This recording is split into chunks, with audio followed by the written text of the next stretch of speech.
चेन्नई शहर में राहुल अपनी बीवी मीता के साथ रहता था।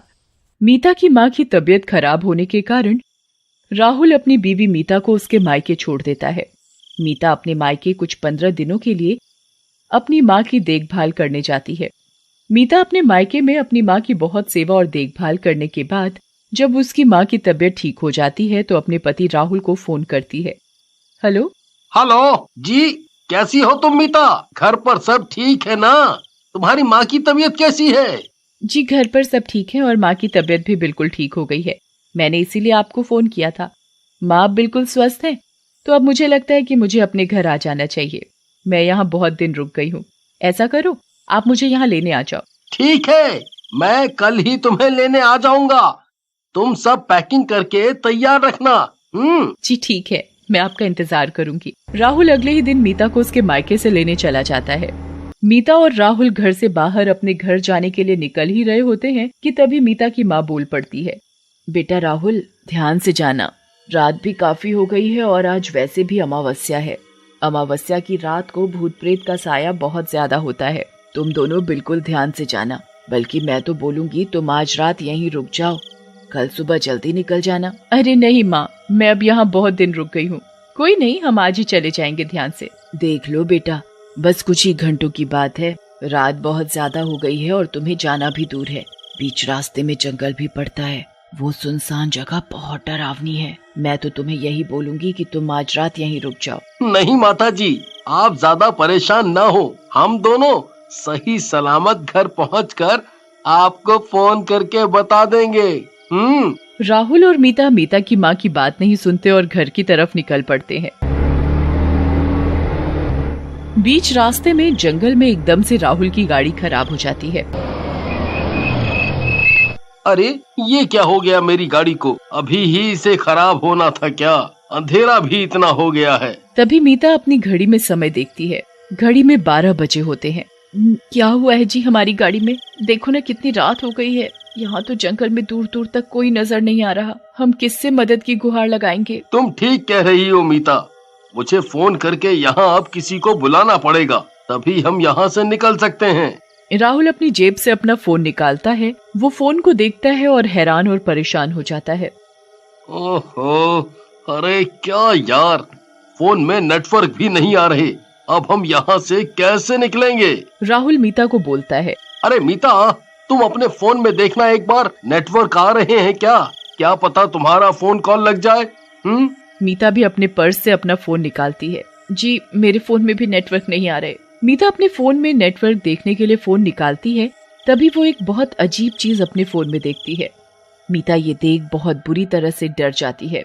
मीता के फोन में वॉलपेपर खुद ब खुद बदल जाता है और एक डरावनी चुड़ैल का वॉलपेपर लग जाता है। अरे ये वॉलपेपर किसने लगाया? मैं तो कभी अपना फोन किसी को नहीं देती, ना ही मैं ऐसा वॉलपेपर लगाती हूँ। मुझे कुछ समझ नहीं आ रहा ये क्या हो रहा है। लगता है हमें माँ की बात मान लेनी चाहिए थी। हम दोनों कहाँ फंसकर खड़े हो गए हैं। ओह, ना ही हम किसी को बुला सकते हैं। अब तो लगता है सुबह तक इंतजार करना ही पड़ेगा। मुझे बहुत ज्यादा डर लग रहा है, पता नहीं कब होगी ये सुबह।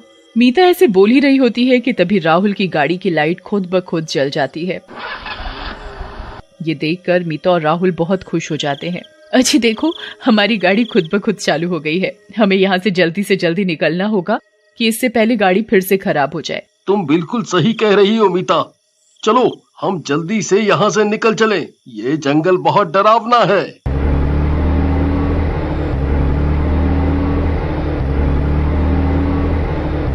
मीता और राहुल को ये लगता है कि उनकी परेशानी गाड़ी चलते ही दूर हो गई है, पर वो इस बात से अनजान थे कि उनका आगे रास्ते में एक बहुत बड़ी परेशानी इंतजार कर रही है। कुछ ही दूरी पर चलते हुए रास्ते में मीता और राहुल को एक औरत एक छोटे से बच्चे को लेकर खड़ी दिखाई देती है। वो औरत बहुत जोर जोर से रो रही होती है। वो एक चुड़ैल होती है। अरे कोई बचाओ, मेरे बच्चे को देखो क्या हो गया है। इसको सांस नहीं आ रही है। चुड़ैल बहुत जोर जोर से रो रही होती है।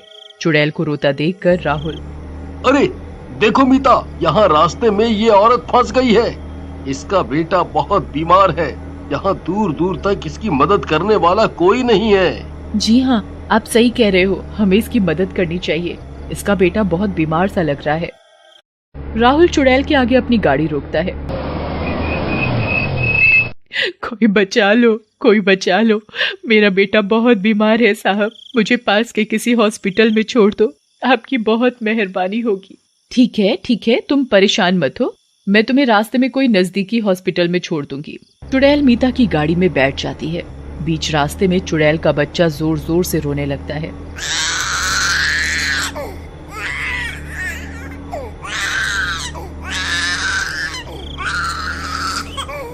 अरे ये बच्चा बहुत बीमार लग रहा है, ये इतनी जोर जोर से रो रहा है, लगता है मुझे गाड़ी और तेज चलानी पड़ेगी। राहुल बच्चे का रोना देखकर गाड़ी तेज चलानी शुरू कर देता है। राहुल की गाड़ी तेज चलने के साथ ही बच्चा रोना बंद कर देता है। ये देखकर मीता बहुत हैरान होती है। जंगल के रास्ते में चुड़ैल मीता से बात करने लगती है।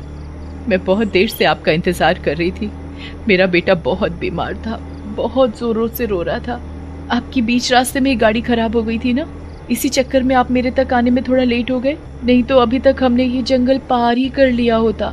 चुड़ैल की ये बात सुनकर राहुल बहुत डर जाता है। आखिर इस औरत को कैसे पता चला कि हमारी बीच रास्ते में गाड़ी खराब हुई थी? हमने तो इसे उधर नहीं देखा, तो आखिरकार ये कैसे जानती है कि हमारी गाड़ी खराब हुई थी? कहीं मीता की माँ सही तो नहीं कह रही थी? अमावस्या की रात है और यहाँ जंगल में चुड़ैल का साया हो। क्यों, क्या हुआ राहुल, तुम क्या सोच रहे हो कि मुझे कैसे पता लगा कि तुम्हारी गाड़ी खराब हुई थी? यही चल रहा है ना तुम्हारे दिमाग में? हाँ, तुम्हें कैसे पता कि हमारी गाड़ी खराब हुई थी? ये सुनकर चुड़ैल बहुत जोर जोर से हंसने लग जाती है और अपने असली रूप में आ जाती है। तुझे पता नहीं है क्या बेवकूफ, आज अमावस्या की रात है और तू इस जंगल के रास्ते से अपनी गाड़ी लाएगा और मुझसे तेरा सामना ना हो, ऐसा मैं कैसे होने दे सकती हूँ? तभी चुड़ैल अपने बच्चे को राहुल और मीता को दिखाती है। चुड़ैल का बेटा दिखने में बहुत ही भयानक था। चुड़ैल के बेटे की दोनों आंखें बिल्ली की तरह चमक रही थी। उसके बेटे के इतने लंबे लंबे बाल थे और नाखून भी बहुत बड़े बड़े थे। सबसे भयानक चीज, चुड़ैल के बेटे के पैर उल्टे थे। राहुल और मीता चुड़ैल और उसके बेटे को देखकर बहुत ज्यादा डर जाते हैं। अजी माँ सही कह रही थी, हमें माँ की बात सुन लेनी चाहिए थी।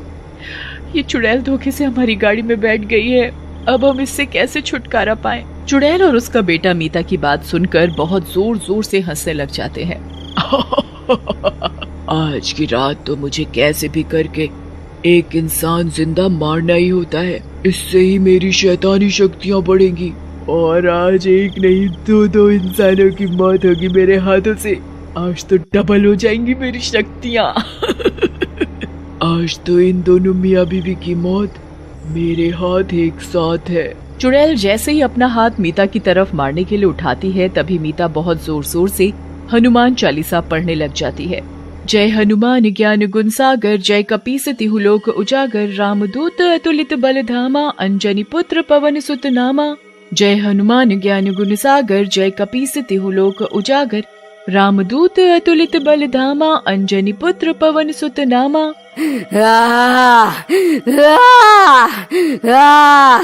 चुड़ैल मीता को हनुमान चालीसा पढ़ता देख बहुत जोर जोर से चिल्लाने लगती है। अरे पागल, तू ये क्या बोल रही है? तू क्या बोली जा रही है? बंद कर इसे। मीता उसकी एक नहीं सुनती और हनुमान चालीसा पढ़ती रहती है। महावीर विक्रम बजरंगी, कुमति निवार सुमति के संगी, कंचन बरन बिराज सुवेसा, कानन कुंडल कुंचित केसा। ए पागल औरत, चुप कर तू, क्या बोली जा रही है तू? पागल कहीं की, तू मेरी शक्तियों का नाश कर रही है, तुझे शर्म नहीं आ रही? मीता, तुम हनुमान चालीसा पढ़ना मत छोड़ना, मैं गाड़ी चला रहा हूँ। मैं कोशिश करता हूँ जल्दी से जल्दी इस जंगल से निकलूं और इस चुड़ैल से भी हमारा पीछा छूटे। राहुल की गाड़ी फुल स्पीड में भागी जा रही थी और मीता भी बिना झिझक के एक सांस में हनुमान चालीसा पढ़ी जा रही थी। मीता के लगातार हनुमान चालीसा पढ़ने से चुड़ैल गाड़ी में से भाग जाती है।